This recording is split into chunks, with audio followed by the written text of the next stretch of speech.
बड़ा सवाल है कि आखिर कौन है जो श्रीकांत त्यागी को बचाता रहा, किस तरह का संरक्षण उसे था। यहाँ पर हमारे साथ कुछ मौजूद हैं रेजिडेंट्स जो यहाँ ग्रैंड ओमैक्स में रहते हैं, और आप सबका धन्यवाद कि आपने हमें समय दिया। हमें पता है कि आप सवेरे से काफ़ी व्यस्त हैं, बल्कि आप परेशान भी होंगी उसके पहले से।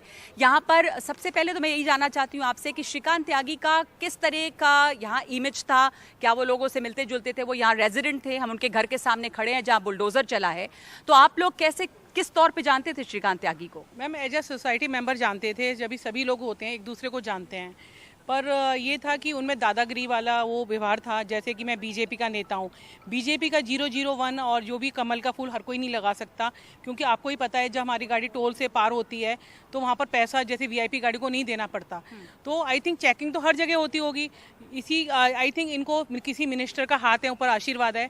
और सुनने को ये भी आया है कि ये हफ्ता वसूली का काम करते हैं बड़े लेवल पर, जो सब पैसा डिस्ट्रीब्यूट होता है मिनिस्टर्स में, क्योंकि इतने दिन हो गए क्यों नहीं पकड़ा गया कोई इतना बड़ा, मतलब तो मैं यही जानना चाहती हूँ कि यहाँ पर किस तरह की दबंगई दिखाते रहे, वो क्या रौब दिखाते रहे? जैसे आप मान के चलो, जैसे मैम उनसे बिजली का बिल आया, हर महीने हम लोग पे करते हैं, हमें एक नोट मैसेज आता है कि आपका बिजली का ड्यू है, 1-2 दिन में आप जमा कर दो नहीं तो कट हो जाएगी। तो वो मैसेज सबको आता है।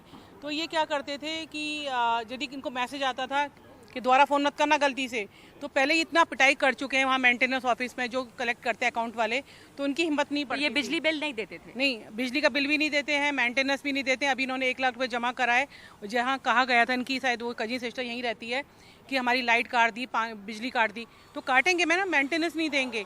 और इसके अलावा दादागिरी ये थी कि इनके ड्राइवर नौकर वो भी ऐसे निकलते थे डॉग्स को लेकर, वो हम कुत्ता छोड़ देंगे, और हमारे भैया बहुत बड़े नेता हैं, धमकी देते थे, मतलब हर तरह से। यहाँ पे आपका अपना नाम बताइए।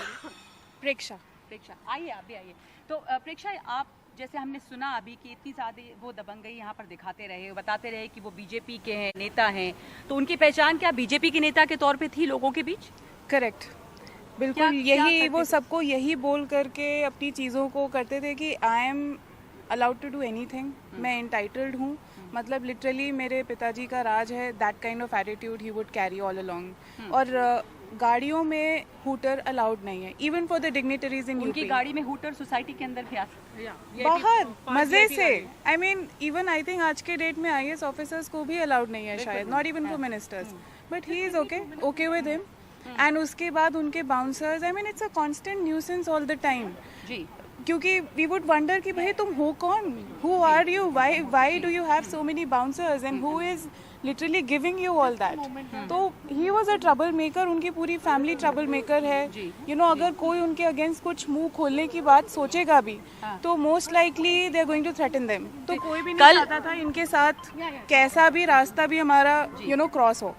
तो कल अभी ना थोड़े दिन पहले कुछ घटना हुई थी, हमारी फ्रेंड के बच्चों के साथ लड़ाइयाँ हो गई थी क्योंकि इनके बच्चे गालियाँ देते थे, तो उनकी मदर ने बोला कि बेटा उनके साथ नहीं खेलना है। तो इसका जो मिस्टर श्रीकांत त्यागी थे उनके घर गए, क्यों आपके बच्चे क्यों नहीं खेलेंगे, मैं देखता हूँ कैसे रोकें, अब्यूजिंग, धमकियाँ देना, दिस इज़ वेरी बैड। इससे पहले एक घटना हुई थी Alexander D 704 mister Anshu Agarwal जो माइक्रो टैक्स के एक फ्रेंचाइजी डिस्ट्रीब्यूटर थे, हिज अ बिजनेसमैन, और वो इतना रोए थे उनकी हेल्प के लिए उस टाइम पे, मतलब किसी ने भी कोई हेल्प नहीं करी थी, योगी ने, सब ने उनको हाथ पकड़, अन्नू बाउंसर के साथ गई थी बच्चों की लड़ाई के बाद, उनके हाथ बांध दिए गए और उनको इतना मारा कि नाक मुंह से खून निकला। और तो इनके बाउंसर्स भी यहाँ पे रहते थे, लगातार आते रहते थे पूरे टाइम, मतलब they will be staring at you all the time, जहाँ भी जाएंगे they will make you uncomfortable. Toilet भी जाएंगे, आई थिंक बाउंसर पीछे पीछे जाता होगा इनके।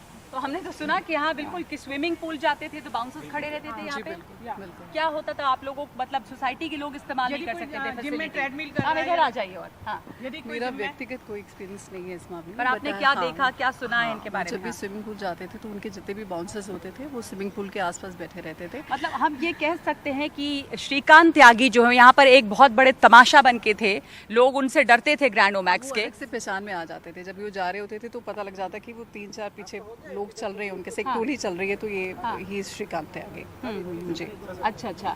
तो श्रीकांत त्यागी यहाँ पर, एक सेकंड, तो श्रीकांत त्यागी जो यहाँ पे कल हुआ रात में, वो क्या हुआ बताएंगे आप? Ma'am I was the first witness. जब मैं उनके कुछ गुंडे अंदर आ रहे थे, मैं वहीं खड़ा था गेट पे।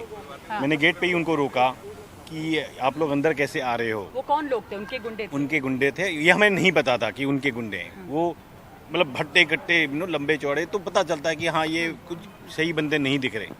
मैंने सिक्योरिटी को बुलाया कि आप इनको अंदर कैसे जाने दे रहे हो। सिक्योरिटी ने कहा कि जी ये ना इस फ्लैट की एंट्री से जा रहे हैं, वहाँ पे उन्होंने अप्रूव किया। मतलब तभी भी आप इनको देखो ठीक से, क्योंकि मुझे ये सही नहीं लग रहे। हमने बोला, सिक्योरिटी को बोला कि आप इनके साथ जाओ और जितनी भी सिक्योरिटी हो सकती है साथ में भेजो। सिक्योरिटी जो खुद सुपरवाइजर वो खुद नहीं गया, उसने एक सिक्योरिटी को साथ में भेज दिया, जिसको आप कभी भी 2 थप्पड़ मारो तो वो गिर जाए वहीं पर ही। और तो क्या यहाँ पे RWA या जो सोसाइटी का जो लोग होंगे जो प्रशासन देखते हैं सोसाइटी की, वो उनके साथ मिले रहे, रेजिडेंट्स की मदद नहीं की, कुछ ऐसा मैम लगा? रेसिडेंट की तो मदद कभी होती ही नहीं है यहाँ पे। आप उनसे जाके पूछो कि उन्होंने क्या इस तरह का सिक्योरिटी अरेंजमेंट किया कि वो अंदर कोई भी घुस जाता है। हाँ, नहीं मतलब एक अगर रेजिडेंट हैं जो इतने बड़े एक तरह से थ्रेट बने हुए हैं लोगों के लिए, तो क्या उनको सोसाइटी की तरफ से कभी कुछ मना नहीं किया गया? आई एम श्योर सारे एफर्ट्स किए गए हैं, बट देखिए कोई भी इंसान पर्सनल उनके साथ नहीं लेगा। इवन बिफोर दिस इंसिडेंट मैं भी जाके इनसे पर्सनली नहीं हेड ऑन लूंगी, because a dangerous person, we know that. कब किसको थप्पड़ मार दें, कब किसी के साथ क्या कर दें। हमारे बच्चे यहाँ पे घूम रहे हैं, you never know they target our kids. So हम तो बड़े डरते थे before this event, but you know when this thing happened, अब पानी नाक से ऊपर चला गया था। So we all came together and you know we. तो आप बताएं कि एक दफा की जो पानी नाक से ऊपर गया वो हुआ कैसे? कैसे हिम्मत कर पाई वो महिला जिन्होंने फाइनली, जिनकी वजह से ये वीडियो वायरल हुआ और आज हम सब लोग यहाँ पर हैं और ये पता चल रहा है कि ये इतने बड़े दबंग थे और अब ये 25,000 के इनामी अपराधी हैं और फरार हैं, तो और घर टूटा इनका, ये सब कुछ हुआ। तो क्या से she's my friend and I think she's very brave. That is what I know because she was there.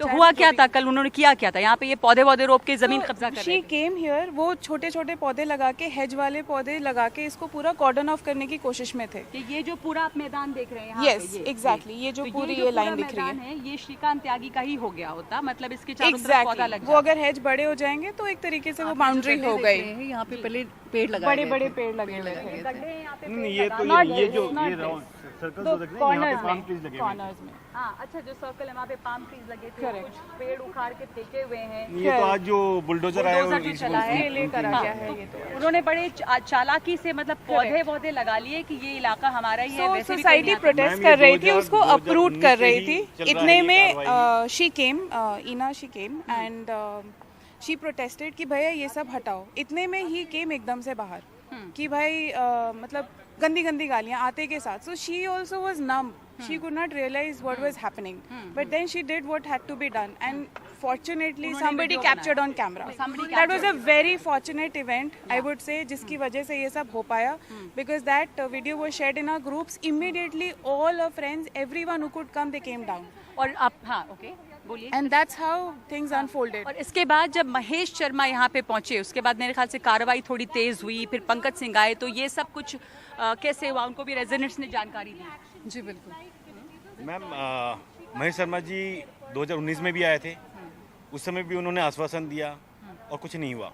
मतलब तब से 2019 से ये चल रहा था कि यहाँ पे ये सब मैम कुछ हो रहा है? ये सबसे पहले तो 2019 से ये चालू हुआ है। अच्छा।